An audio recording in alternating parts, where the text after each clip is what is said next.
Hello there, and welcome to our Gameweek 12 live reaction video to all the action this weekend.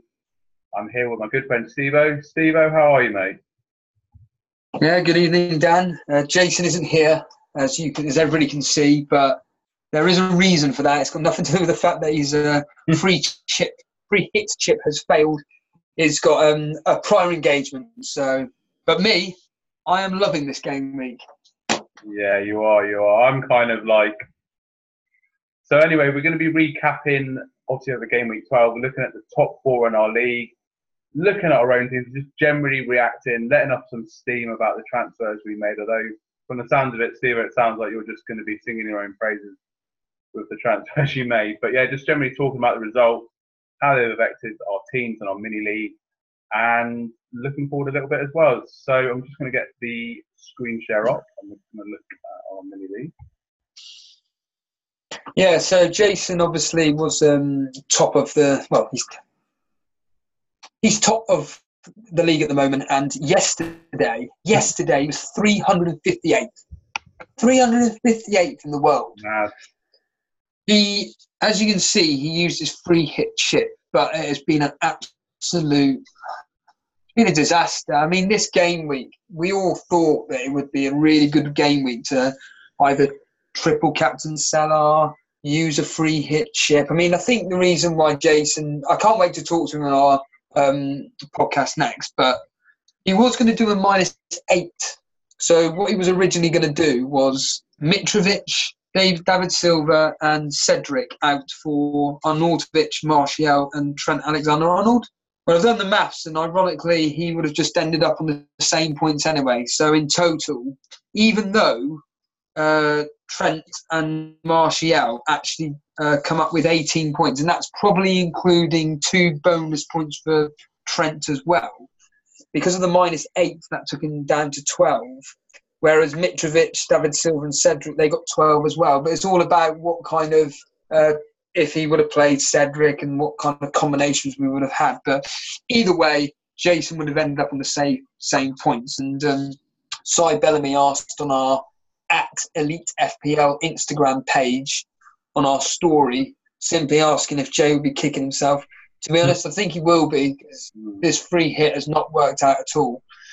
Salah obviously paying off, Alisson. Alisson and Salah. I mean, Alisson was his second highest goal scorer of the game, goal scorer of the week, point scorer of the week. It says it all. I think the majority of points have come from clean sheet or assists. And last week, the weird one, wasn't it, Dan, last week, that there was just no clean sheets, were there, at all, for the top? Apart from my keeper.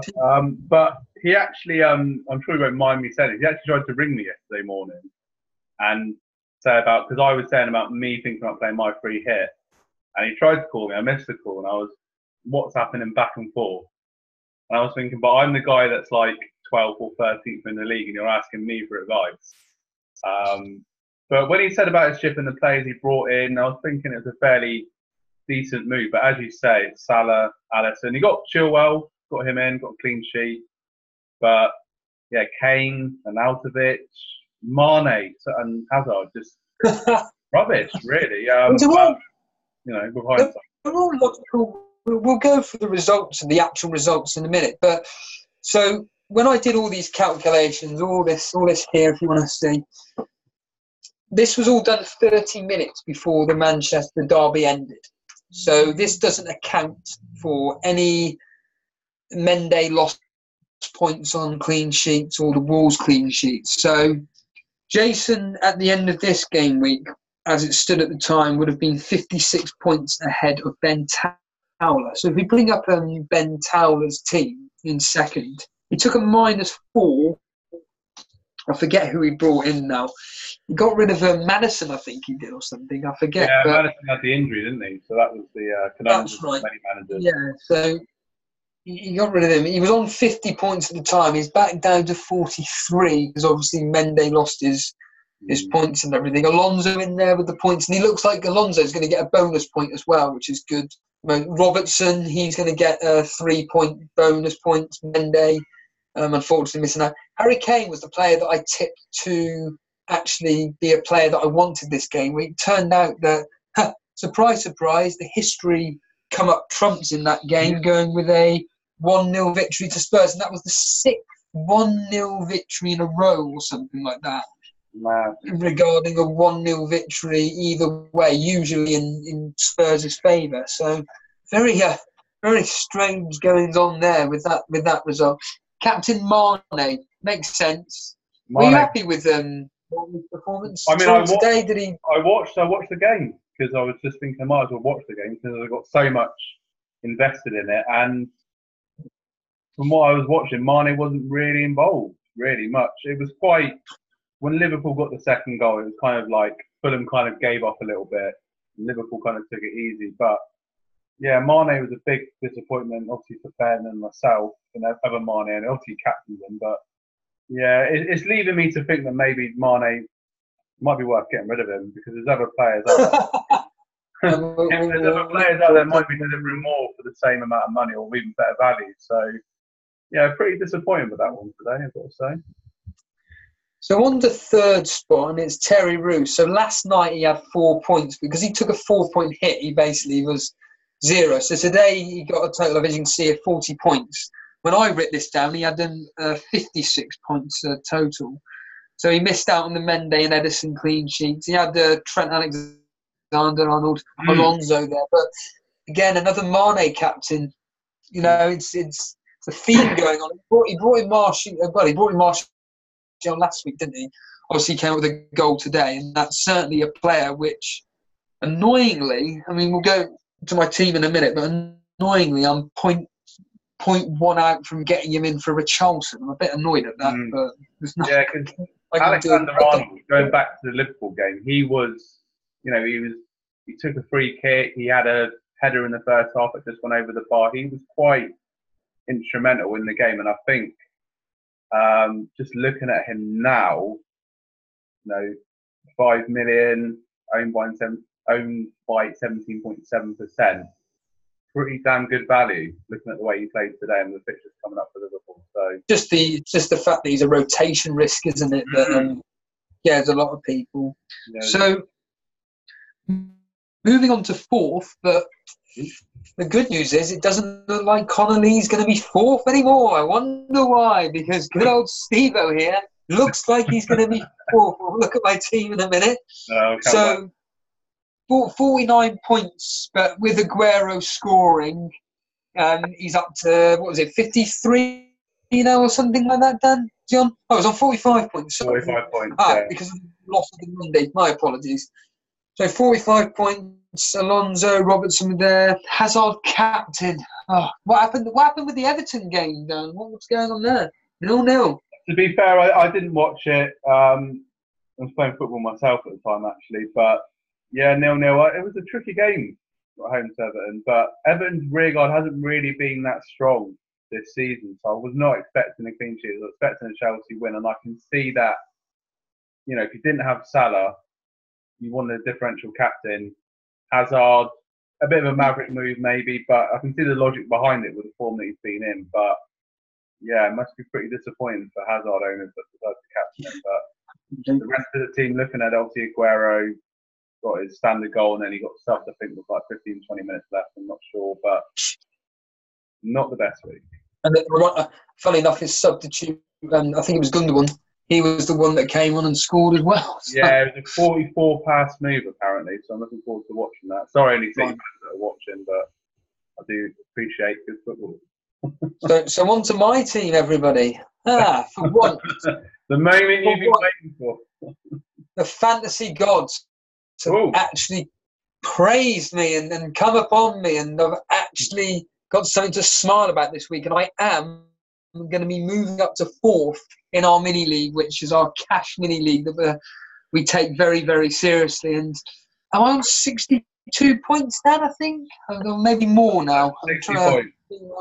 60 points at the moment, yeah. So obviously we got the three. My double Liverpool defence paid off at last. I've been banging on about having Trent and Robertson for the past 4 game weeks. I've never had either one of them start together. And finally they start together, and I finally get my double clean sheet at last. And it looks like Roberts. You got a little bit of luck because Mitrovic's goal, ironically, Mitrovic, the player I took out, his goal should have stood. It didn't. And then on the counter attack, Salah scored on a 1-on-1. But oh really? Yeah. Oh wow. Yeah, to feel him a bit unlucky today, but away it goes. Yeah, that's exactly it. So yeah, 60 points, absolutely over the moon. It takes me up to 4. Aguero getting that goal for me, and a lot of people above me don't actually own Aguero, thankfully. And my transfer that I brought in was a bit of a panic, not a panic move, but I actually thought that Maddison may fall down in price last night. He didn't, and he hasn't actually fallen down in price over the last 2 game weeks. I think he may be protected, I'm not sure, but I got rid of him for Goodmunson, mainly because of Goodmunson's upcoming fixtures, really. I wasn't expecting much yesterday. He got me 3 points thanks to the clean sheet bonus, but relatively happy with that. But, you know, I think moving forward, at least, God, this is how much FPL blinds me now.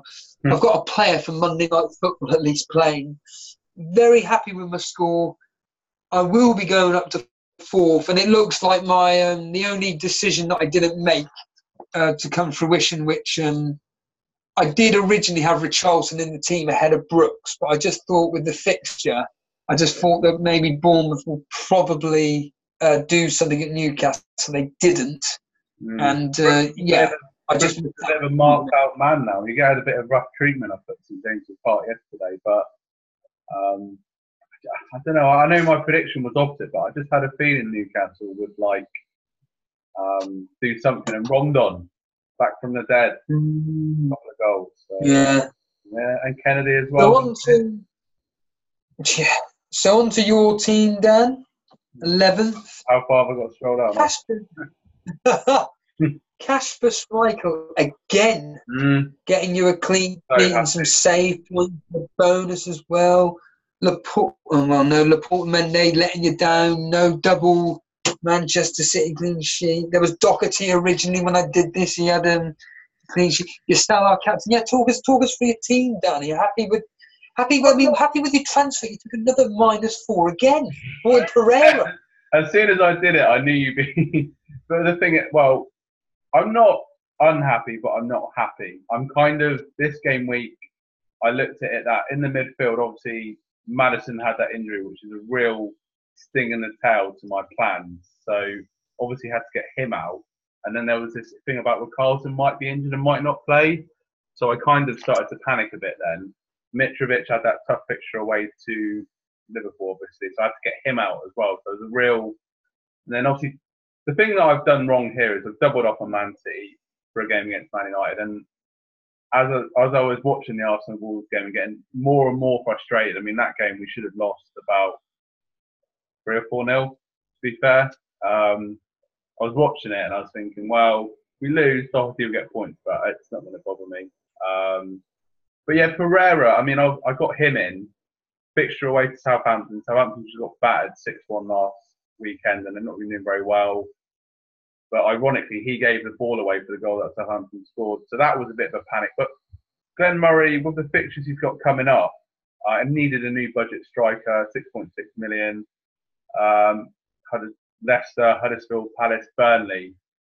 Good, good fixtures coming up, really. So I don't regret getting Murray in. But looking at that midfield, Pereira and Mane with Carlton, just glad that I captained Salah. But not a terrible game week, but yeah, I'm still having to do these -4s because I'm looking at my team and I'm thinking, they've doubled up on Man City, doubled up on Liverpool, but not great, but I'm just getting what you've done, out. Looking at your team though, you've doubled up on Man City defence, which there is logic to it. But it's like, how am I seeing this? It's like you've doubled up on Man City defence, doubled up on Man City attack. Wouldn't it be wiser for you to maybe, I know you can't do it now, but like have one Liverpool defender, one Man City defender, one Liverpool attacker, one Man City attacker instead? Yeah, I've literally put my eggs in 2 baskets. But Yes. Yeah. to be fair, once again, I keep saying this. To be fair, West Ham away, Bournemouth at home, Watford away. Next 3 games. Oh, it's a bit of a headache. And Doherty as well. Wolves have got some quite hard fixtures coming up. So I don't know. I'm looking at the team, and I think it's possibly a bit of a mess, to be honest with you. But just glad that I got my captain right, and Schmeichel obviously helping out. Aguero getting it to stand the goal. Aguero is my Mr. Reliable. However bad the game week goes, Aguero always gets me something. So. Isn't it funny since, I mean, you may as well come out the screen share now because we'll go over the fixtures, but isn't it funny how I was saying how I was seriously considering getting rid of Aguero because I was just sick to death with just his 1 goal a game and that's all it was. And yet you and Jason were the ones to say to keep him. I've kept him, and since then he's scored 2 goals and got me 2 assists. So we'll go through the fixtures yesterday. So Cardiff won 2-1, and certainly a player on my radar is their midfielder playing out of position, Patterson. Got 1 goal, 1 assist. He's only 5.2. In the last 3 fixtures, he's got 3 goals and 1 assist. In the Huddersfield game, 1-1. Felipe Anderson, which was a very popular switch from Maddison to get him in. I wasn't really in favour of it personally. I was very close to getting them in, and to be honest with you, I watched Match Today this morning. I didn't know the results. I'm always good with that, and I just felt physically sick when he scored.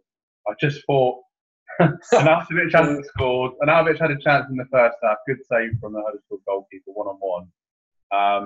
I got Murray in, and I was 0.1 million short to be able to get him in. So I've just annoying. He's got 3 goals and 3. Leicester 0, Burnley 0. I'm happy with that. I say I'm happy with the result. We got battered. I read a report that we were back to the way we were last season, just resolute and just sucking up everything. Yes, exactly. So, good result for us there. Newcastle 2-1. Really shocked by this, considering they were playing Bournemouth. Rondon, like you said, getting 2 goals. Kennedy getting assists. Players which, with Newcastle fixtures, upcoming fixtures, players could be possibly looking at. Fraser, of course, getting the assist to someone called Lerner. I've never even heard of this Lerner. I was expecting something from Wilson, like Brooks, Fraser, anybody, but a player I've never heard of, as always. Southampton 1, Watford 1, Holebas with the goal. Oh, no. Just because when I heard that Watford had equalised, I thought, right, Pereira. Oh, it's Holebas, the guy that I took out last week. So that just it's like the whole Tosin and Wilson thing all over again. Players I kept faith with, didn't do anything for me. Take them out. Oh, Holebas has equalised. So, but Southampton should have won the game. And if you get a chance to watch it, watch Charlie Austin's post-match interview. It's quite incredible. So Tottenham 1-0, and a very, very surprised goal scorer there, and the youngster Fopp with the Kane assisting there. And of course, on to today's games. Liverpool winning 2-0. Shaqiri, quite a few people brought him in as a 1-week run. Repaid the faith there. And of course, Salah getting the goal. Trent and Robertson getting the assists. Fantastic for anybody that's trebled up. Me. Chelsea 0-0, but Alonso getting the bonus point, which is cool, but everybody owns Alonso. Arsenal 1-1, Dan. Now, we'll talk about this now. So 1-1. Jimenez getting an assist. He just seems to be on a roll of just getting either assists or goals. Did you see the game, Dan? What I was expecting during the... I predicted 1-1. I did predict 1-1. In all honesty, watching the games, Wolves should have won 3-1, really. Traore had a chance, then they made a save 1-on-1 because Traore was absolutely rapid on the counter-attack. And then another player for them, Gibbs White, a young player, hit the crossbar in injury time, and it bounced back down and out. So, we played terrible, to be honest with you. Torreira played quite well, but from a fantasy point of view, Lacazette didn't really get any shots away. Aubameyang missed. a very good chance as well. So any Lacazette, Aubameyang owners would be quite frustrated. But I did see it coming because obviously we've had sort of the Europa League, had the build-up of games and progressing in the Carabao Cup. And I just felt Wolves, the way they almost came back against Spurs, that would kind of spur them on, excuse the pun. And their fullbacks as well. Doherty was getting involved. Costa as well was causing a lot of havoc. And yeah, Wolves should have won. I'm glad with a point, to be fair. So yeah, don't underestimate Wolves. I mean, they drew with Man City, they drew at Old Trafford, and then they drew at the Emirates. They should have won, and they could have possibly won at Old Trafford as well. So Wolves are a dangerous team. You know, watch out. Seem to do maybe a tip in the future. Wolves are playing one of the top 4 sides, then maybe back them not to lose. So onto the final game, which was Man City. I don't know much about the game per se, but clearly by the scoreline and looking at the statistics, they battered Man United 3-1 them the end result. From what I read, obviously David Silva got a goal. Man City did a 44 pass move to get the third goal. Gundogan, who Ty Bellamy, sorry to mention it, had on the bench, but I'm sure as a Man United fan, he won't be bothered. But yeah, apparently Sanchez was on the bench, even though he played well. They got that win against Juventus in midweek. Sanchez played, so maybe people could have been thinking could be a chance to get Sanchez in. Martial got his goal. I did say on our last podcast that that's a player I'd like to get in. The pictures turn a little bit for United now, but yeah, Man City are just, I don't know if they're going to lose a game all season in the league. That's how I mean, Jason did his free hit, and I'm just looking here. Not going to be good reading for Jason. It looks like Jason's probably going to miss out on 10 points. It was actually minus 10. I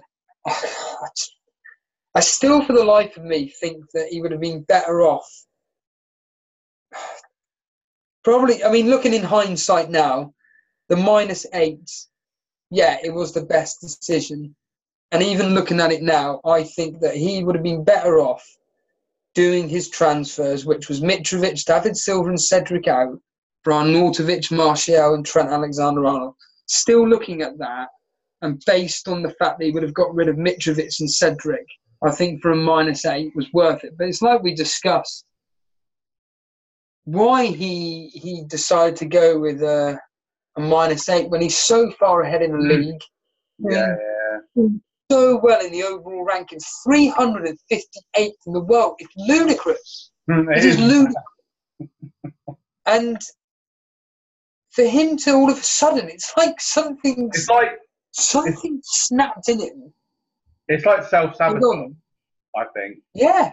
It is that, like, I think, a whole thing of self-sabotage. And it's almost, when we were doing the podcast on Thursday, I was thinking, is it too easy for him? You know, like the Harlem Globetrotters and NBA and like Barcelona. And I think Barcelona lost it actually. But the point being is when they were dominant, you know, is it almost too easy for them and they're going to start over? And maybe Jay was like, well, this mini league's getting a bit too easy for me. Maybe I'm going to take some maverick risks. But to do the FPL transfers, be a team on a Sunday morning when the game week's still going on, crazy.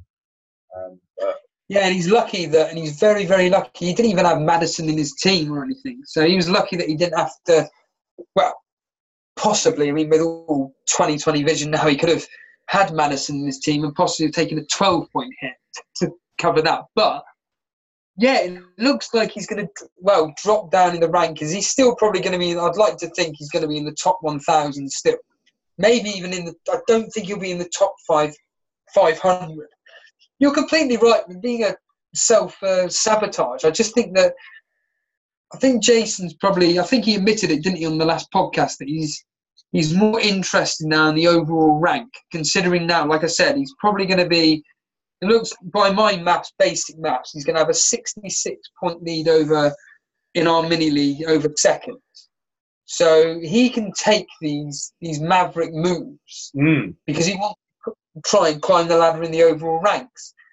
Yeah, that's okay if you're wanting to climb the overall rank. But when it comes to your own mini-league, those points are going to keep costing you. And when these chips are going to be coming into use. I mean, I was actually, funny enough, so somebody that we and they in turn follow us on Instagram at Elite FPL. The FPL Queen. She does this game where it's quite a simple game where you just choose any old players you want. There's some basic rules where she sets out specific price points of your strikers and your midfielders and defenders. You get to choose any player you want, basically.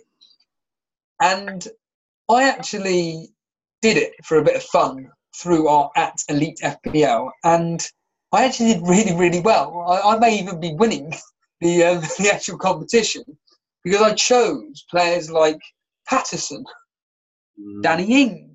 I had Harry Kane in there, Salah, David Luiz, Lloris. Now, I chose 2 goalkeepers by accident, and she said to me, "Oh, you're only allowed to have 1 goalkeeper." And I read the rules wrong. It doesn't really matter.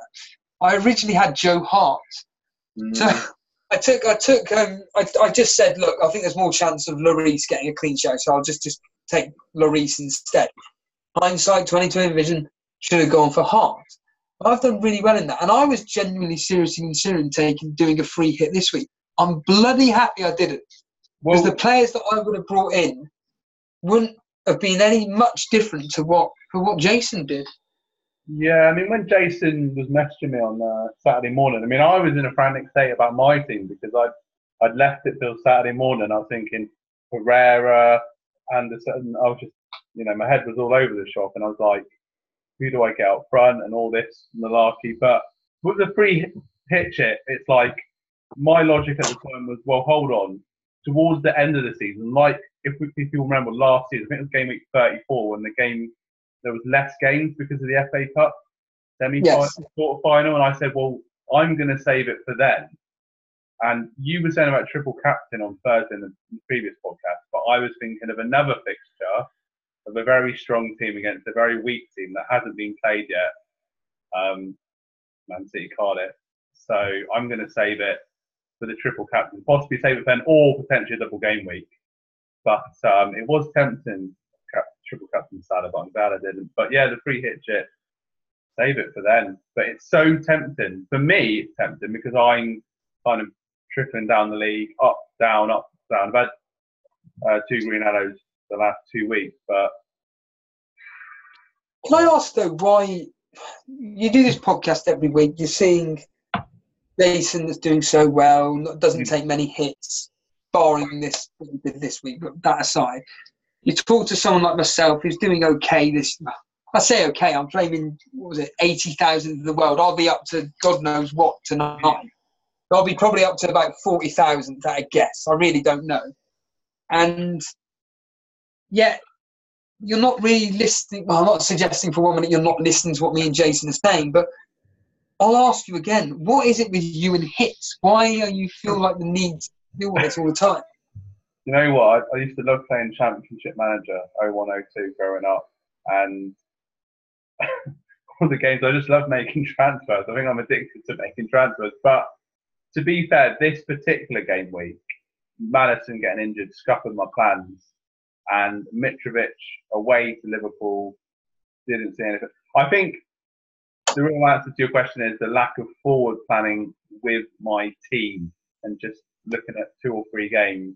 And then I get myself into a bit of a mess, and I've got to, kind of remedy that by bringing in an extra player. Mitrovic, I had to get rid of Mitrovic. Maddison, I had to get rid of. Carlson possibly wasn't going to play. He wasn't in training on Friday, so it's good that he actually played today. But yeah, that's probably the reason. Even again, I'm probably going to take another hit next week. But I think it's lack of forward planning. The main answer to your question, and a couple of gung-ho decisions. But when I look at it, I mean, Pereira away to Southampton, Murray away to Cardiff. Those are good fixtures. And yesterday I was just thinking, it's just not going to be my game week. But it hasn't been terrible. But yeah, I'm sure a bit. You're in the complete opposite to me. Whereas my team is like, as Jason mentioned a couple of podcasts ago, I'm always having a benching headache. And if, for example, Richarlison had a better fixture this week, who and I have played, out of Brooks, Wilson, Richarlison, Goodmanson, all these. I mean, I probably would have ended up benching Goodmanson, even though I don't like benching players that I want to transfer in. But I need to look at my team and say to myself, right, I mean, this Patterson is a prime example. I'll tell you what, over the next 2 weeks over this international break, if Brooks goes up by 0.1, there is a possibility that I may actually get rid of Brooks, bring in this Patterson, and then I'll be able to play this Patterson against the weaker teams, which he seems to be scoring against, and actually be able to not worry about Brooks because I know I've got Wilson to cover his points. So that's as it stands at the moment. I'm relatively happy moving forward. I just think that right now I'm just going to be living off this 60-odd points plus where the bonus I get on top of it. I'm probably going to end up this game week on about 65, I guess, Really, which is going to be a really good score. I can't remember what the average is, but it's quite a low scoring game week. I mean, yesterday. To expand on the point of making about bench options, my bench is just fodder. It's not budget options, it's bench fodder. I mean, Wan-Bissaka, Palace haven't been great this season. Going on about Rico that I bought, and that was a big mistake. Westwood, ironically, Westwood would have got me a few more points. So yeah, I think it's lack of bench options really. I mean, obviously Jay mentioned Højbjerg from Southampton. He's got him a few points better in the season. You never know. Some of these 4.5 cheap bargain budget players you can get in sometimes can be an option when they've got a home fixture against a lesser team or a potentially favourable opponent. So I don't know, man. I'm just glad Arsenal haven't lost to Wolverhampton because that game it was like watching a horror film. Some of that the last 5 minutes. I think that will conclude it there, Dan. That's it. So yeah, once again, thanks for watching our live reaction podcast. Give it a like, comment, share and subscribe, all that lovely stuff. And we'll be back again during the week. And I look forward to seeing you all soon. And check us out on Instagram, Elite FPL.